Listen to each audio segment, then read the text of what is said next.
World top rankings ఉన్న యూనివర్సిటీస్లో ఎలాంటి IELTS రాయకుండా ఫ్రీ ఎడ్యుకేషన్ అండ్ స్కాలర్షిప్ అందుకోవాలంటే కాంటాక్ట్ విదేశ్ కన్సల్ట్స్. నమస్తే, వెల్కమ్ టు ఐడ్రీమ్. నేను మీ మాధురి. సమ్మర్ వచ్చేసింది. సమ్మర్ వచ్చిన వెంటనే చాలా జాగ్రత్తలు తీసుకోవాలి ప్రతి ఒక్కరూ అంటారు. అయితే డయాబెటిక్స్ ఉన్నవాళ్ళు ఎలాంటి జాగ్రత్తలు తీసుకోవాలి? షుగర్ వ్యాధిగ్రస్తులకు ఫుడ్ విషయంలో కానీ, వాళ్ళు తీసుకునే వేసుకునే క్లోతింగ్ విషయంలో కానీ, తర్వాత ఎక్సర్సైజ్ విషయంలో కానీ చాలా చాలా డౌట్స్ ఉంటాయి. సో ఇవన్నీ మనకి డీటెయిల్గా చెప్పడానికి మనతో పాటు ఉన్నారు రవిశంకర్ ఎరుకులపాటి, ఎండోక్రైనాలజిస్ట్. ఆయన అడిగి డీటెయిల్గా తెలుసుకుందాం. నమస్తే సార్. నమస్తే అండి. సార్, సమ్మర్ అనగానే చాలా మందికి చాలా డౌట్స్ ఉంటాయి. అంటే నార్మల్ పీపుల్కి ఉంటాయి. At the same time sugar పేషెంట్స్కి ఏంటంటే ఆ టైంలో షుగర్ లెవెల్స్ తగ్గటం కానీ, కొంతమందికి హై అవ్వటం కానీ జరుగుతూ ఉంటుంది. ఇలాంటి వాళ్ళు అసలు ఫుడ్ గురించి ఎలాంటి జాగ్రత్తలు, అంటే మాక్సిమం డయాబెటిక్స్ వ్యాధి అంటేనే ఫుడ్ మీద ఎక్కువగా కాన్సన్ట్రేట్ చేస్తూ ఉంటాం. సో ఫుడ్ గురించి ఎలాంటి జాగ్రత్తలు తీసుకోవాలంటారు? డయాబెటీస్ ఉండేటువంటి వాళ్ళు అన్ని సీజన్స్లో జాగ్రత్తలు తీసుకోవాలి. కాకపోతే ఒక్కొక్క సీజన్లో కొన్ని జాగ్రత్తలు ఎక్కువగా తీసుకోవాల్సి ఉంటుంది. సమ్మర్ విషయానికి వచ్చినట్లయితే కనుక ముఖ్యంగా మాట్లాడుకోవాల్సింది మనం ఆహారం గురించి. ఎందుకు ఆహారం గురించి మాట్లాడుకోవాలంటే సీజనల్ ఫ్రూట్స్ అనేవి వస్తూ ఉంటాయి. అంటే మనం మ్యాంగోస్ గురించి చూసుకున్నట్లయితే చాలామంది మ్యాంగోస్ని ఇష్టపడుతూ ఉంటారు. దీని గురించి మనం ప్రత్యేకంగా ఇంకో ఎపిసోడ్లో మాట్లాడుకుంటాం కాబట్టి దీంట్లో క్లుప్తంగా చెప్తాను. ఇప్పుడు మ్యాంగోస్ కానీ, పుచ్చకాయలు కానీ, లేకపోతే మనకి ఇంకా వచ్చేటువంటి ద్రాక్ష పళ్ళు కానీ, ద్రాక్ష పళ్ళు కానీ, ముంజలు కానీ, తాటి ముంజలు అని ముంజలు ఇవన్నీ తీసుకునేటప్పుడు కొన్నిపాటి జాగ్రత్తలు కనుక తీసుకున్నట్లయితే మనం సీజనల్ ఫ్రూట్స్ని ఎంజాయ్ చేస్తూ అట్లానే షుగర్ లెవెల్స్ని కూడా కంట్రోల్ చేసుకుంటానే సాధ్యపడుతుంది. మ్యాంగోస్ లేకపోతే ఈ యొక్క కొబ్బరి బొండం నీళ్లు, ఈ పుచ్చకాయలు ఇట్లాంటివి తీసుకునేటప్పుడు షుగర్ వ్యాధి ఉండేటువంటి వాళ్ళు, ముఖ్యంగా కిడ్నీ సమస్యలు ఉండేటువంటి వాళ్ళు చేయాల్సింది ఏంటంటే వాటిని లిమిటెడ్ క్వాంటిటీలో తీసుకోవాలి. ఎందుకు లిమిటెడ్ క్వాంటిటీలో తీసుకోవాలి అని అంటే వీటిలో పొటాషియం అనేది చాలా ఎక్కువగా ఉంటుంది. పొటాషియం ఎక్కువగా ఉంటే కిడ్నీ సమస్యలు ఉండేటువంటి వాళ్ళల్లో అది ఒక్కొక్కసారి ఉండాల్సిన దానికన్నా చాలా ఎక్కువగా మన శరీరంలో అయిపోయి, అంటే బ్లడ్ పొటాషియం లెవెల్స్ ఏవైతే ఉన్నాయో అవి విపరీతంగా పెరిగిపోయి దానివల్ల ప్రాణహాని కూడా జరగచ్చు. కాబట్టి కిడ్నీ సమస్యలు ఉండి మీకు డయాబెటీస్ ఉన్నా లేకపోయినా మీకు ఇలాంటివి కనుక తీసుకోవాలి అనేటువంటి కోరిక కనుక ఉన్నట్లయితే కనుక మీరు తప్పకుండా మీ డాక్టర్లతో సంప్రదించి మాత్రమే తీసుకోవాలి. కిడ్నీ సమస్యలు లేనట్లయితే మీరు ఏస్ ఇన్హిబిటర్స్, ఏఆర్బీస్ లాంటి మందులు, లేకపోతే స్పైర్నోలాక్టోన్ లాంటి మందులు వాడనట్లయితే మీరు సేఫ్గానే తీసుకోవచ్చు. కాకపోతే మనం గుర్తించాల్సింది ఏంటంటే కొబ్బరి బొండం నీళ్లు కానీ, లేకపోతే మామిడి పళ్ళు కానీ తీసుకోవాల్సిన మోతాదు కన్నా ఎక్కువగా కనుక తీసుకున్నట్లయితే, లేదా తీసుకోవాల్సిన మోతాదులో తీసుకున్నా కూడా మనం ఎప్పుడూ తీసుకునేటువంటి అన్నం తీసుకుంటూ దాంతోపాటు కనుక మనం కనుక మామిడి పళ్ళు కనుక తీసుకున్నట్లయితే తప్పనిసరిగా బ్లడ్ షుగర్ లెవెల్స్ పెరుగుతూ ఉంటాయి డయాబెటిక్ పేషెంట్స్లో. కాబట్టి ఇటువంటివి కనుక తీసుకోవాలి అనేటువంటి జిహ్వ చాపల్యం కనుక ఉన్నట్లయితే అది సర్వసాధారణంగా అందరికీ ఉంటుంది. కాబట్టి ఇంకొంచెం జాగ్రత్తలు తీసుకోవాలి. ఎలా? వ్యాయామం చేయటం, అలానే ఇతరత్ర ఆహారం ఏదైతే ఉందో, అంటే అన్నం లాంటివి తీసుకుంటాం కాబట్టి దాన్ని తీసుకోకుండా ఉంటాం. కనుక తీసుకున్నట్లయితే బ్లడ్ షుగర్ లెవెల్స్ పెరగకుండా వాటితో పాటు వీటిని ఎంజాయ్ చేసేటువంటి అవకాశం ఉంటుంది. ఇది ఆహార నియమాలకు సంబంధించినటువంటి సమ్మర్కి స్పెసిఫిక్గా డయాబెటిక్ పేషెంట్స్ తీసుకోవాల్సినటువంటి జాగ్రత్త. అయితే హైడ్రేషన్ కూడాను అలానే ఉంటుంది. సమ్మర్ అంటేనే ఫుల్ బాడీ డ్రైన్ అయిపోతుంది. ఎస్పెషల్లీ మనకి డయాబెటీస్లో ఇటు బ్లడ్ ప్రెషర్ ప్లస్ డయాబెటీస్ అనేది చాలా కామన్, ఈ రెండు సిమ్టమ్స్ అనేవి. సో ఇటు మనం హైడ్రేషన్ అంటే మనకి సాల్ట్స్ అండ్ షుగర్స్ అనేవి ఈక్వల్గా తీసుకోవాలి మనం అని అంటూ ఉంటారు. సో సాల్ట్ షుగర్స్ అనేవి తీసుకునేటప్పుడు మళ్ళీ ఇటు బీపీకి కానీ, అంటే బ్లడ్ ప్రెషర్ కానీ, అటు డయాబెటీస్ కానీ ఈక్వల్గా అవి మళ్ళీ ప్రాబ్లం చేస్తూ ఉంటాయి. సో హైడ్రేషన్ కాకుండా వీళ్ళు ఎలాంటి పదార్థాలు తీసుకోవాలి? హైడ్రేషన్ గురించి వీళ్ళు ఎలాంటి జాగ్రత్తలు తీసుకోవాలి? మంచి ప్రశ్న అడిగారు. డీహైడ్రేషన్ అనేది అందరూ అవాయిడ్ చేయాలి, ముఖ్యంగా డయాబెటీస్ ఉండేటువంటి వాళ్ళు. ఎందుకంటే డీహైడ్రేషన్ బారిన కనుక పడితే షుగర్ వ్యాధిగ్రస్తులకి బ్లడ్ షుగర్ లెవెల్స్ పెరిగిపోతాయి, కిడ్నీలు షట్ డౌన్ కావచ్చు, అట్లానే ఒక్కొక్కసారి కోమాలోకి కూడా వెళ్ళచ్చు. హాంక్ అనేటువంటి ఒక రకమైనటువంటి కోమా ఉంటుంది, దాన్ని హెచ్హెచ్ఎస్ అని చెప్పి కూడా చెప్తూ ఉంటారు. అటువంటి కోమాలోకి వెళ్ళేటువంటి పరిస్థితి ఉంటుంది. కాబట్టి ఈ 3 కారణాల వల్ల ఈ డీహైడ్రేషన్ అనేది రాకుండా చూసుకోవాలి. చాలామంది డీహైడ్రేషన్ అనేది రాకూడదని చెప్పారు కదా డాక్టర్లు అని చెప్పి వాళ్ళు ఏం చేస్తుంటారు, ఓఆర్ఎస్లు విపరీతంగా తాగుతూ ఉంటారు అనవసరంగా కూడా. ఓఆర్ఎస్లో ఏముంటుంది? షుగర్ ఉంటుంది, దాంతోపాటు ఉప్పు ఎక్కువగా ఉంటుంది. ఈ రెండు కూడా డీహైడ్రేషన్ బారిన పడనటువంటి వ్యక్తి కనుక తీసుకున్నట్లయితే చెడు చేస్తాయి. కాబట్టి ఓఆర్ఎస్ అనేది అనవసరంగా వాడకూడదు అనేటువంటి విషయాన్ని ఈ మాధ్యమం ద్వారా నేను డయాబెటిక్ పేషెంట్స్కి చెప్తున్నాను. అవసరమైనప్పుడు తీసుకోవాలి. ఎలాంటిది అవసరం అంటే నిజంగా డీహైడ్రేషన్ బారిన పడిపోయి లూజ్ మోషన్లు అవుతావు, వాంతులు అవుతూ ఉంటే ఓఆర్ఎస్ తీసుకుంటాం సబబే. అంతేగాని ఊరికే అనవసరంగా అరే మనకు శక్తి వస్తుందనో లేకపోతే నీరసం రాదనో ఇది ఓఆర్ఎస్ నీళ్ళలో కలుపుకుని తాగడం అనేది ఎవరూ చేయకూడదు. ముఖ్యంగా డయాబెటీస్ ఉన్న వాళ్ళు అసలే చేయకూడదు. ఎందుకంటే దీంట్లో ఓఆర్ఎస్ పౌడర్స్ వాడటం కొంతవరకు సేఫ్ అనుకుంటున్నాం. మనకు ఓఆర్ఎఫ్ శాషెట్స్ వస్తున్నాయి సార్. అందులో ఏ షుగర్స్ కలుపుతారు, ఏ సాల్ట్ కలుపుతారో కూడా తెలియదు. అంటే వాళ్ళు కొన్ని రెగ్యులేషన్స్ పాటించినా సరే ఈ యొక్క డయాబెటిక్ పేషెంట్స్ అయితే కనుక అనవసరంగా ఓఆర్ఎస్ సొల్యూషన్స్ కానీ లేకపోతే లిక్విడ్స్ కానీ లేకపోతే ఈ శాషేస్లో వచ్చేటువంటి దాన్ని కానీ ఏది వాడకూడదు అనేది ఇక్కడ నేను చెప్పవచ్చే. మరి ఎలాంటి జాగ్రత్తలు తీసుకోవాలి అని కనుక చూసినట్లయితే వీళ్ళు చేయాల్సింది ఏంటంటే మామూలుగా అందరూ ఎలా మంచినీళ్ళు తాగుతారో అలా మంచినీళ్ళు తాగటమే.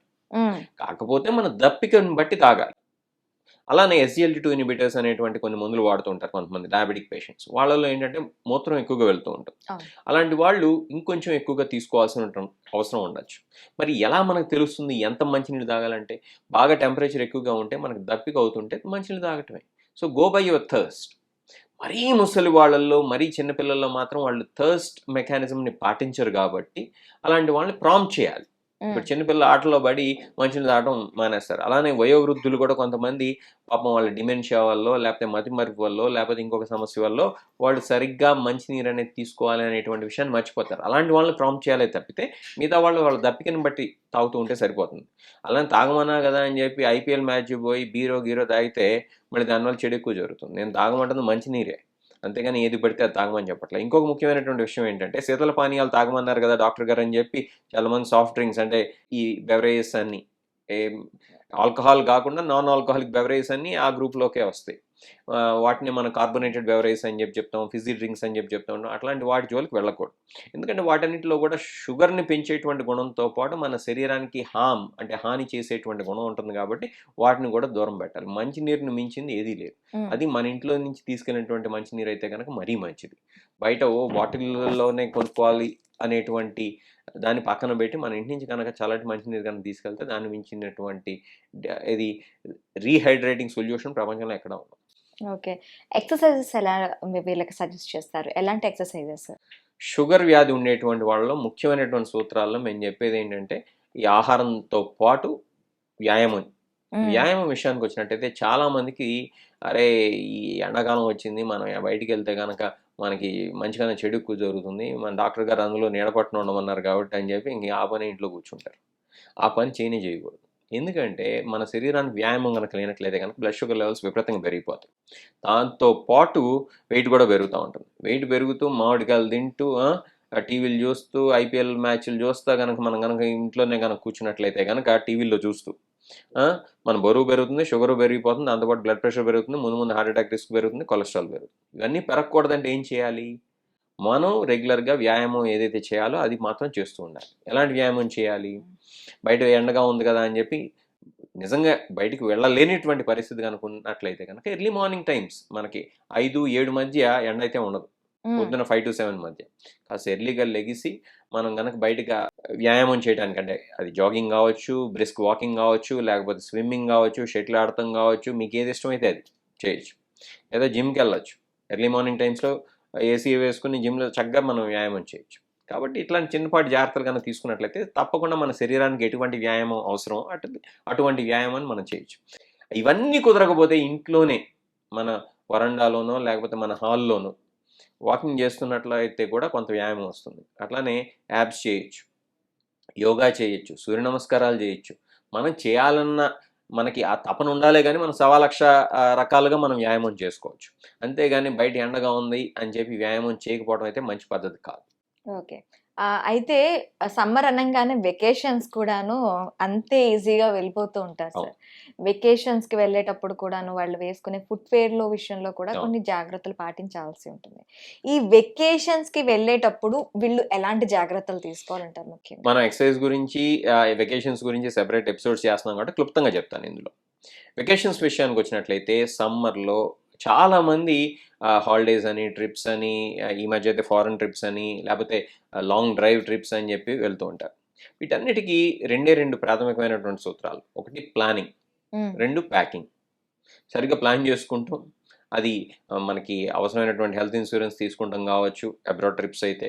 లేకపోతే మనం వాడేటువంటి మందులు ప్యాక్ చేసుకుంటాం కావచ్చు, మనం వెళ్ళాల్సినటువంటి ప్రిస్క్రిప్షన్ తీసుకెళ్ళటం కావచ్చు, మనకి ఆ యొక్క గ్లూకోమీటర్ సప్లైస్, స్ట్రిప్ సప్లైస్, లేకపోతే సీజీఎంఎస్ ప్యాచెస్ లాంటివి వాడుతుంటే కనుక అటువంటి సప్లైస్ సరిగ్గా ప్యాక్ చేసుకుంటాం కావచ్చు, మనకు కావాల్సినటువంటి ఫుడ్ని ప్యాక్ చేసుకుంటాం కావచ్చు. ఎందుకంటే మనం వెళ్ళిన చోట మనకు అవసరమైనటువంటి ఫుడ్ అనేది ఏదైతే ఉందో అది ఎమర్జెన్సీగా దొరకకపోవచ్చు.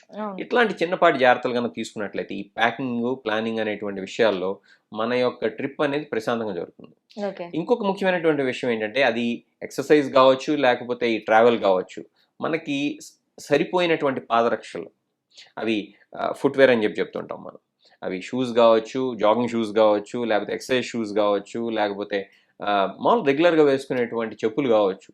ఇవి సరైనటువంటివి కనుక ప్యాక్ చేసుకున్నట్లయితే కాళ్ళకి బొబ్బలు, చెప్పులు లేకుండా నడిచినట్లయితే బొబ్బలు వచ్చేసి, లేకపోతే సరిగ్గా ఫిట్ కానటువంటి కొత్త చెప్పులో వెకేషన్ వేసుకుని వెళ్ళి మనం అక్కడ కనుక దాంతో రకరకాలైనటువంటి ఫీట్లు చేసినట్లయితే కనుక ఇది అది మౌంటైనరింగ్ వెళ్తూ ఉంటారు కొంతమంది, సరిగ్గా కనుక ప్లానింగ్ లేకుండా ఎట్లా పడితే అట్లా కనుక వెళ్ళినట్లయితే కనుక కాళ్ళకు పుళ్ళు పడి, లేకపోతే చెప్పులు తీసేసి నడిచి ఎండలో, ఇటువంటి సమస్యలు మేము చాలా చూస్తుంటాం. కాబట్టి నేను చెప్పొచ్చేది ఏంటంటే సరైనటువంటి ఫుట్వేర్ని కూడా తీసుకెళ్ళాలి. అది ఎక్సర్సైజ్ విషయంలో కావచ్చు, లేకపోతే ఈ యొక్క ట్రావెల్ విషయంలో కావచ్చు.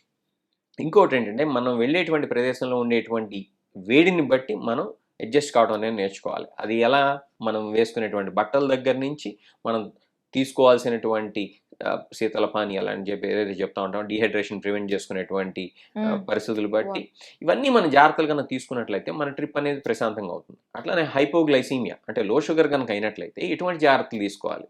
అగైన్ ఇది ఎక్సర్సైజ్కి వర్తిస్తుంది, మనం చేసేటువంటి ఇది మనం తీసుకునే ఫుడ్ అండ్ తర్వాత మనం తీసుకునే ఇంటేక్స్ కూడాను ప్రభావితం చేస్తుంది. మనం బయటకు వెళ్ళే చోట ఎట్లాంటి ఫుడ్ తీసుకుంటున్నాం అనేటువంటి విషయాల్లో కూడా మనం జాగ్రత్తగా ఉండాలి. లేనట్లయితే కనుక గ్యాస్ట్రోఎంటరైటిస్ రావడం, ఫుడ్ పాయిజనింగ్ అని చెప్తూ ఉంటారు. ఇట్లాంటి వాటి బారిన పడి మనం వెళ్ళే ట్రిప్ కాస్త అది హాస్పిటల్ ట్రిప్ అయిపోతుంది. కాబట్టి ఇట్లా చిన్నపాటి జాగ్రత్తలు కనుక పాటించినట్లయితే డయాబెటీస్ ఉన్నటువంటి వాళ్ళు, అది ఎక్సర్సైజ్ విషయంలో కావచ్చు, లేకపోతే ఫారెన్ ట్రిప్స్ విషయంలో కావచ్చు, లేకపోతే ఇండియాలోనే మనం ప్లాన్ చేసుకునేటువంటి ట్రిప్స్ విషయంలో కావచ్చు, లేకపోతే మనం తీసుకునేటువంటి ఆహారం విషయంలో కావచ్చు, మనం కనుక చిన్నపాటి జాగ్రత్తలు కనుక తీసుకున్నట్లయితే తప్పకుండా మనం సమ్మర్ ఏదైతే ఉందో వేసవి సెలవుల్ని మనం చక్కగా ఎంజాయ్ చేయటం, దానికి సంబంధించినటువంటి ఈ ఫ్రూట్స్, ఫుడ్స్ వీటన్నింటిని ఎంజాయ్ చేయటం, అట్లానే మన బ్లడ్ షుగర్ లెవెల్స్ బాగా పెరగకుండా అప్పుడప్పుడు చెక్ చేసుకుంటాం లాంటివి కనుక చేసినట్లయితే ఈ 2 నెలలు 3 నెలలు అయిపోయిన తర్వాత మన HbA1c 7 లోపు ఉండాల్సింది కాస్త 9-10కి వెళ్లకుండా చూసుకుంటాం లాంటివి చేయొచ్చు.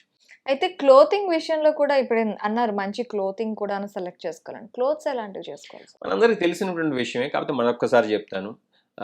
కాటన్ మనం కనుక వాడినట్లయితే ఈజీగా ఏంటంటే మన స్వెట్ అనేది బయటకు వెళ్తూ ఉంటుంది, అట్లానే మనకు కంఫర్టబుల్గా కూడా ఉంటుంది.